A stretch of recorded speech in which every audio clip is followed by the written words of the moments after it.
Hello and welcome to Runny Programs. Today we're going to be building out the first bit of the trainer card for our game. So basically we're just going to be showing a new kind of like view that has some information about the player. I can press B to close the trainer card, and then just some information about like the menu should still be open, the correct option should still be selected, and in fact we'll probably get this one for free, so we might not write an explicit test for it since we've kind of covered it here, but we'll see how it goes. So let's see, the first thing, let's go ahead and copy this over to our game test file just as a comment so that we can start writing tests for this. So let's see, the first thing, when I select the player name option, I see a trainer card. So let's say maybe test opens trainer card, something like that. And we're going to copy some of this logic. So we're going to render the game, create a new game, hit the open the start menu, and now we're selecting. I always have to go back and check what's in our start menu. Or rather the overworld menu. We have the player's name is the second item. So we just need to go down one and hit the A button. And what do we expect to see? We expect there to be some text on the screen, something like name. And in fact, let's just do a string here since we've got this slash character, and in general, like if there's a regex with a special character, I just prefer to use a string instead. But for simple text, we can use case-insensitive regex. So I expect to see something like name Ash, assuming that, yes, my name is Ash when I start this game. So let's boot up these tests, and let's see what we got. Okay, so first things first, we see that the menu's pulled up. We've got the Ash menu item selected, but it looks like when we hit A, nothing's happening. Of course, we know that nothing's happening because we're not handling anything when the trainer option is selected. So let's think about this. The first thing that we probably want to do is create a new component for this trainer card. So maybe we can just have a trainer card, something like that. Maybe we can just return a stub for now. Trainer stub. Oh man, it's been quiet all afternoon, and then recording a video. There is lawn work outside. Let me close the window.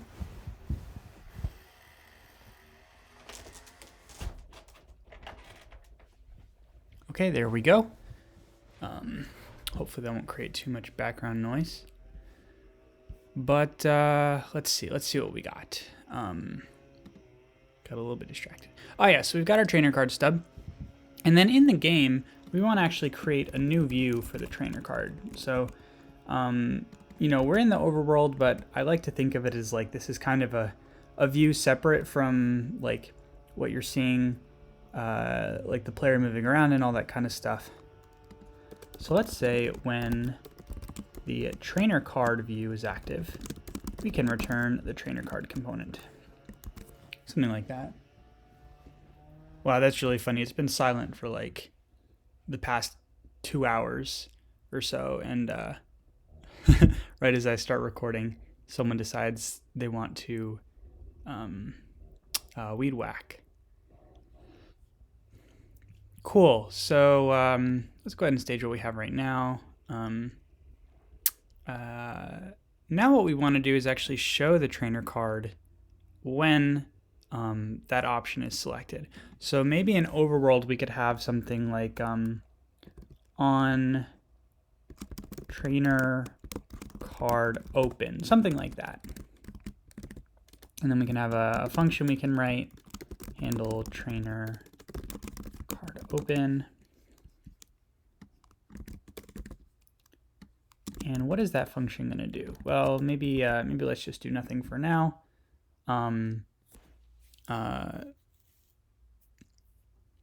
no, we can implement this. We can just set the current view to be view.trainercard, something like that. So our test still isn't passing because we haven't assigned the onTrainerCardOpen event, or whatever you want to call it, to when that menu item is selected. So here we can have an onTrainerCardOpen, pass that as a prop, and then here in the menu I'm rendering, I can say onSelect equals onTrainerCardOpen, something like that. Cool, so now we can see that selecting the menu item actually shows the trainer card, but we don't have any information on it yet. So maybe the first thing we can do is,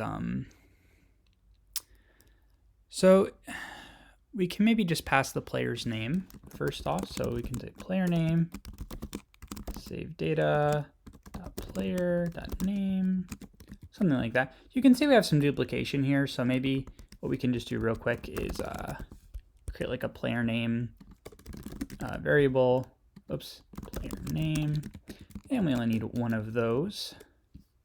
So we could just do kind of something like that. Other tests are still passing, so that's good. And then in the trainer card, we can take player's name as a string.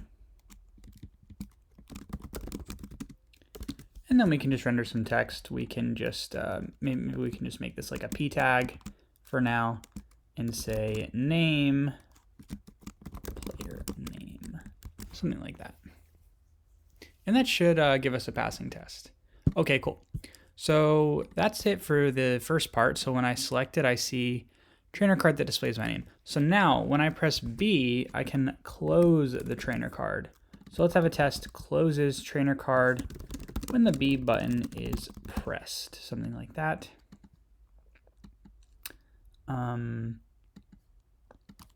So we're basically going to do the same thing as before, but we're also going to press the B button. And now we're expecting this this text not to be in the document. So something like that. That's our next test. Let's make sure it fails first. Indeed, it finds the element, so that means that the trainer card is still open. We should probably also just make sure it goes back to the overworld. So how do we normally check when we're in the overworld? I guess we're checking for like a player image.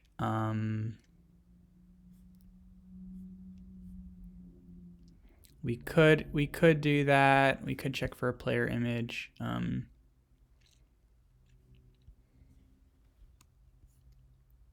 We could also, let's do that. Let's just check for a player image, and we can just check for player down, since we know that we haven't moved yet, because we've just hit the start button, selected the trainer card. So we're still in the first part of our test failing, so let's address that. We'll stage the test. Pressing B to close the trainer card.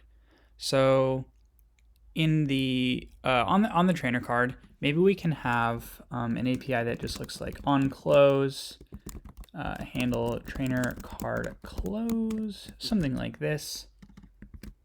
And I'm just wondering, like we could reuse this handle transition to overworld when the trainer card is closed and do something like that.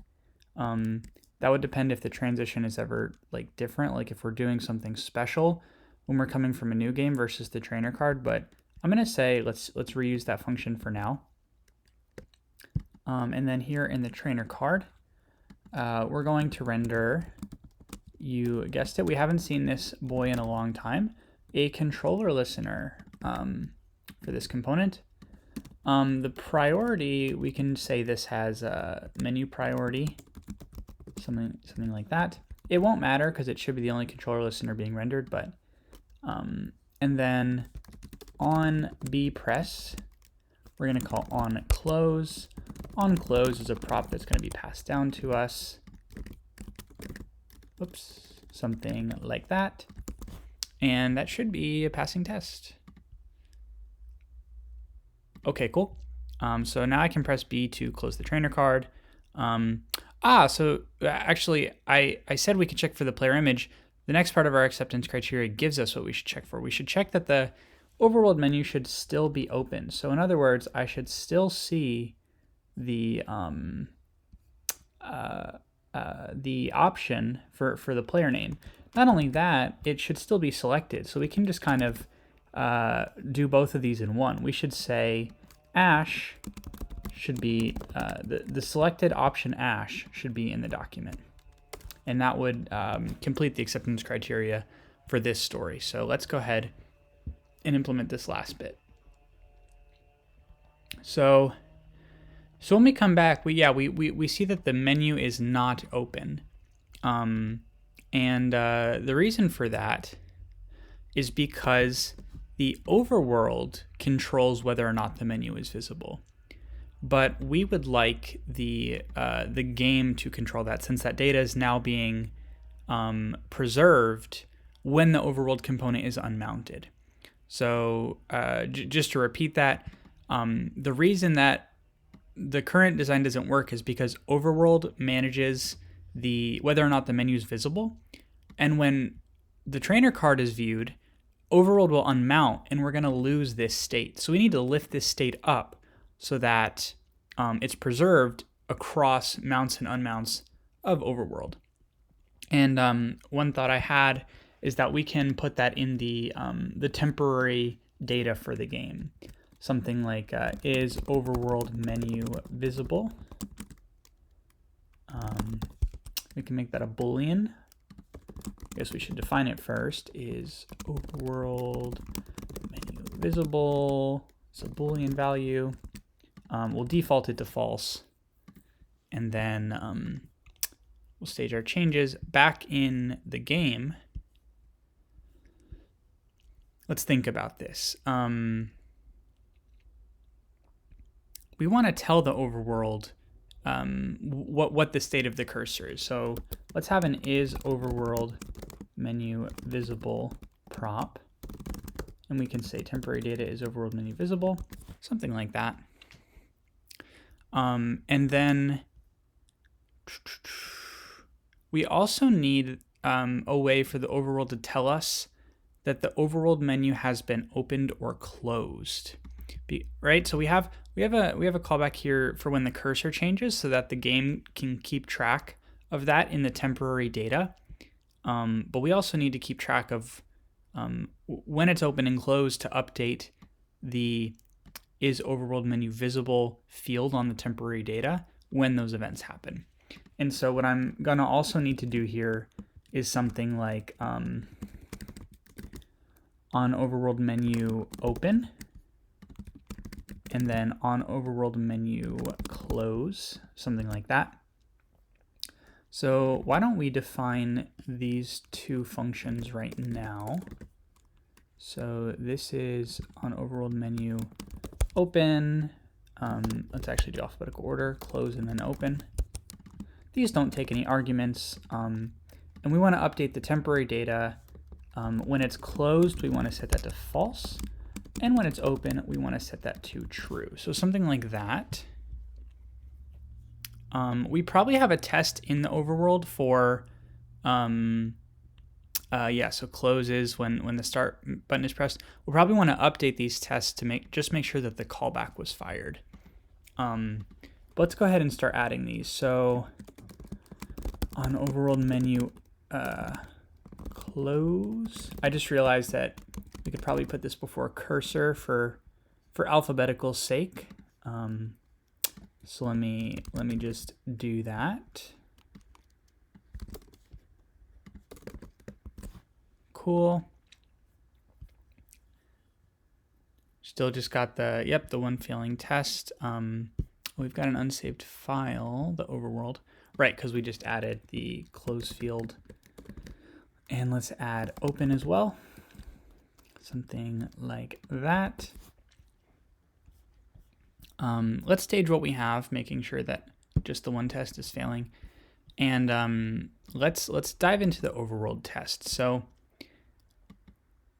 on, we're gonna update the tests so that the appropriate callbacks are fired. Because we're changing the behavior of this component. So it's no longer keeping track of the internal, like this test is gonna fail because it's not gonna actually hide the menu. It's just gonna signal to the parent component that, hey, the menu is closing. And so the first thing that we'll do is create 2 new mock functions like that.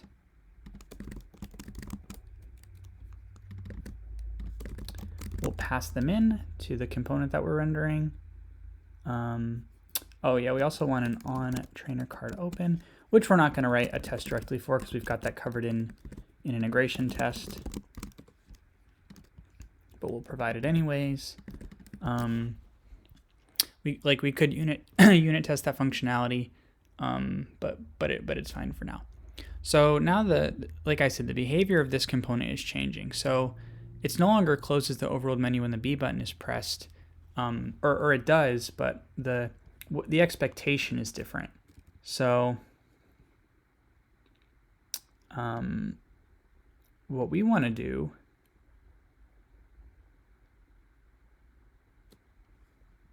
we need to start with the first test. Opens the overworld menu when the start button is pressed. And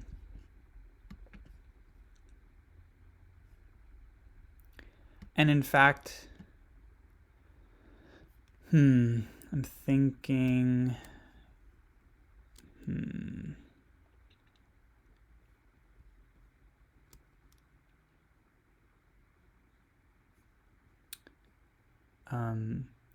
okay, let's just do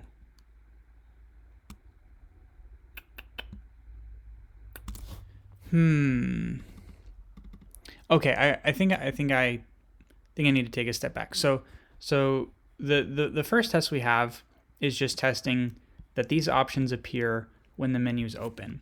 So I think the very first thing we need to do is actually write a new test for shows overworld menu options when overworld menu is open. Something like that. And here we're going to render the overworld with a prop is overworld menu visible, just like that. And so the test is, it'd be great if we could parameterize this. So like in one test it's visible, in the other test it's not. So just thinking if there's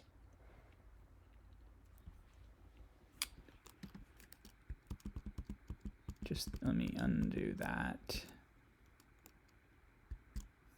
We could have a we could separate these into describe blocks. So one of these could be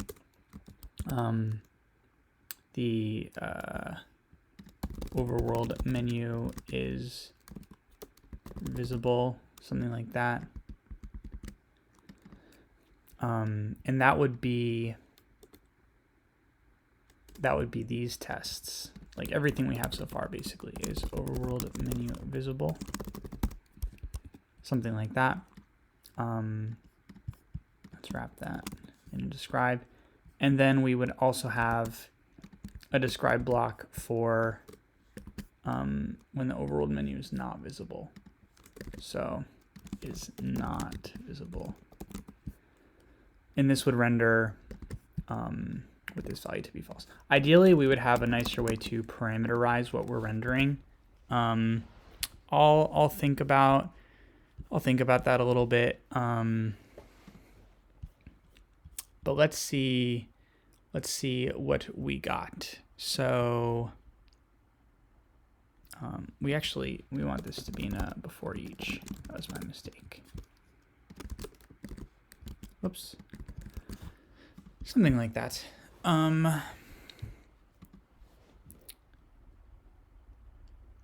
Okay. We'll ignore that error for now. In fact, why don't we just comment out this describe block? Sorry, this episode's a little all over the place. I'm just kind of facing more things than I thought we were going to face. I wasn't quite prepared for some of these issues, but it's fine. So let's reorient ourselves. We're trying to unit test some of the behavior of the overworld menu. Given that we're lifting the state to the calling component. And this is why sometimes it's better to write integration tests at a higher level so that when you refactor, you don't have to necessarily refactor all of your unit or integration tests for your lower level components. But, you know, I think it's still a useful exercise to write the tests and then learn that lesson and try to make better judgment calls in the future. But let's go back to this first test. We just expect these items to all be in the document. That's what the first test is, because the overworld menu is visible. So of course that test is going to fail. But we can make it pass by adding an is overworld menu visible boolean. And what's that going to do? That's we probably want to name it something like, or better yet, we can maybe rename this to be like deprecated, or so, just something to let us know. Oh, whoops! What did I do? A refactor preview? No, I think it's because I hit Shift Enter. Deprecated, something like that. But I've got this new prop, is overworld menu visible, and I can say, so I want to make sure I don't break any of my, all of my existing tests. So I'm going to do something like this, just temporarily until we can remove this deprecated variable. But this should get our first test to pass. Seeing what is happening.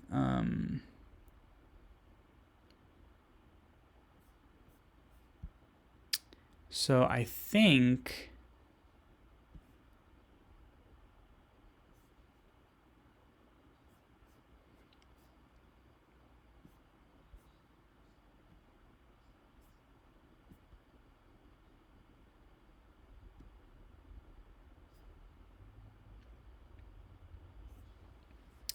what do I think? So I think that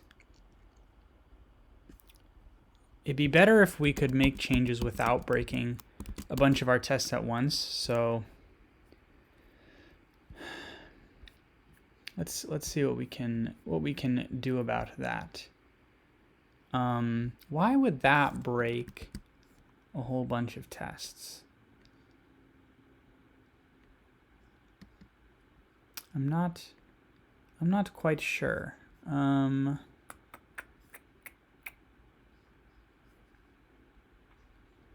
Is it because the dismiss overworld menu is not accounting for that? Could be part of the problem, that we're using this prop now, but it's not getting updated because we're not yet calling the close and open functions, which are those are doing something in the game component. So maybe the first thing we can do is make sure that they get updated. So maybe something like, maybe if we go back to our test, maybe we can come back to this test. And we can start on this one. So opens when the start button is pressed. We can just hit the start key. And what do we expect? We expect on menu open to be called one time.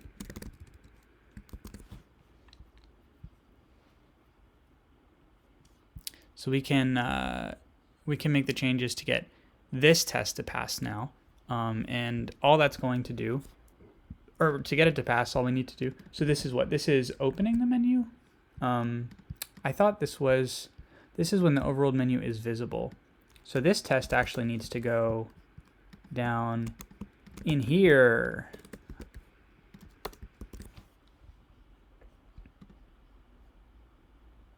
Yes, and now we can make the change now that the test is in the right place. Because I believe otherwise the test would have not succeeded when we're about to make this change. So when the start button is pressed, we want to call on overworld menu open, like that.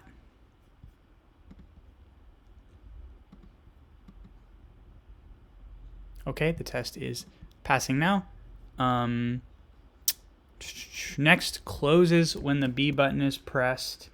So now we're just going to hit the B button and expect on overworld menu close to have been called once. And we can just kind of do this real quick. We'll do the B button and we'll do the one for the start button. We could even do the one for the exit.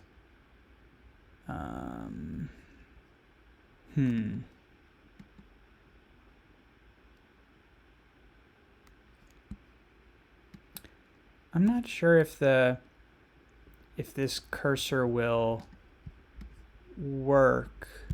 Let's try it.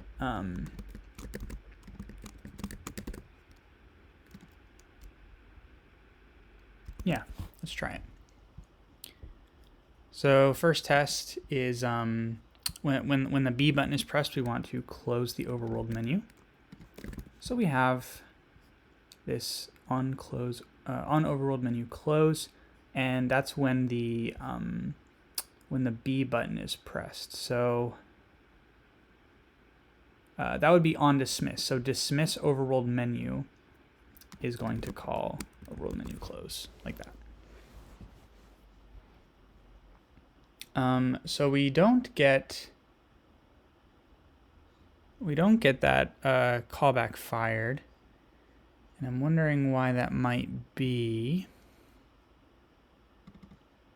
I think it's because the overworld menu is not visible yet. So I'm gonna try this one more time. I really don't think adding this field should break all those tests we saw, because I'm basically saying if it's visible or if, oh, you know what, it might. I think I know why the test is breaking, because in the, where is it? In the game? Yeah, we can't pass this yet. We're not ready to pass this value. We're gonna set this to false for now. I think that's what's breaking the tests when we make this change. So let's save this. Hopefully, oh no, this is good. So our tests are passing, except for the save game one now. So let's do the save game test. We can just hit down A, and we expect close to be called once. And in fact, this test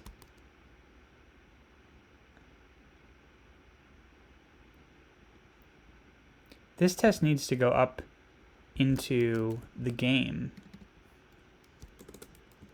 And the reason for that is because Overworld no longer controls the visibility of the menu. So when the game is saved, it's not going to close it. Instead, yeah, we need to bring this test up here. So we're going to render a game. We're going to hit start. We're going to go down twice. We're going to hit the A button to save. And what do we expect? We expect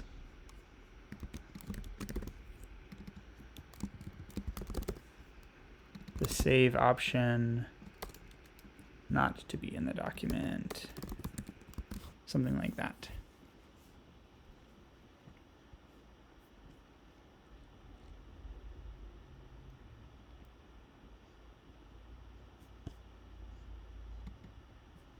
Oh, and then we removed the test from here.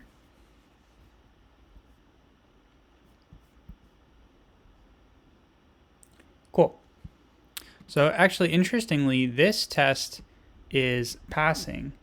So that's great. The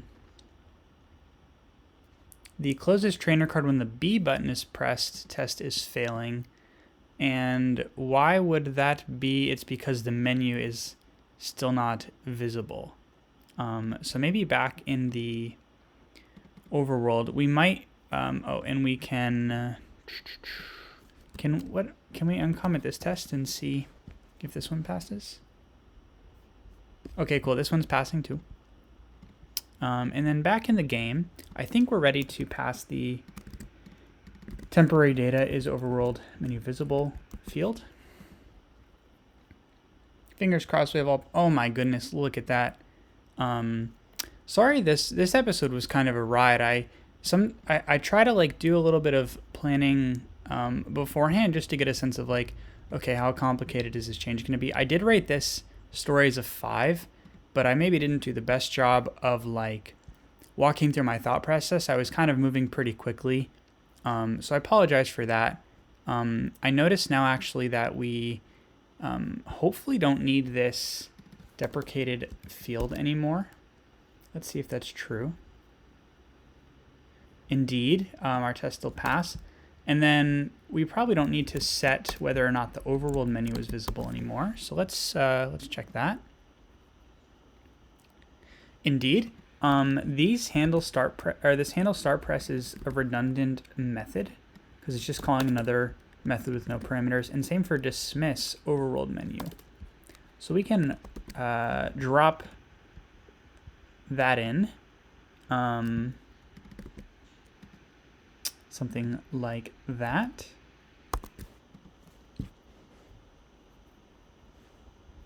We don't need this state field anymore. And so this is good. We lifted some of the responsibility out of this component into the game. It's unfortunate that the components like the game sort of naturally will have a lot of responsibilities because all the integration between the components is happening at that level. By the way, I thought there was like a file or two. I just wanted to do a quick check. A file or two that I forgot to clean up some imports last time. Just wanted to... maybe we're using the imports now, and so they're no longer unused. Okay, cool. So let me just take a quick pause. Is this everything we needed to do? We have a test that opens the trainer card, closes when the B button is pressed. We moved this test from overworld into the game. Let's check this and see if this is working in real life. So here we've got continue. I'm gonna hit start and select red. I see name red. When I hit the B button, indeed I see the menu. It's still selected on red. I can still close the menu. Let's see if I can, still save the game. Should be facing down. Open my red card. Hit B. Okay, so I think this feature is working exactly as we intended. Do one more quick check to make sure we're not committing any like commented out tests or things like that. So my hope is as the project moves along, we will, it's tough because like there's so much refactoring I want to do, but I want to document all stages of this process as I go through. And so it's a tough balance between like, I don't want to spend too much time refactoring, but like episodes like today kind of help you see that like sometimes refactoring is, it's not so much fun to sit through, but we kind of needed to do it to get the behavior we wanted in an elegant way. So that's it. Thanks for watching. Hopefully, like I said, as the process goes on, this will get a little bit more, how do I want to say this? A little bit more refined as we continue on and learn more about how we're building this game. But yeah, that's it. Thanks so much for watching, and I'll see y'all in the next episode.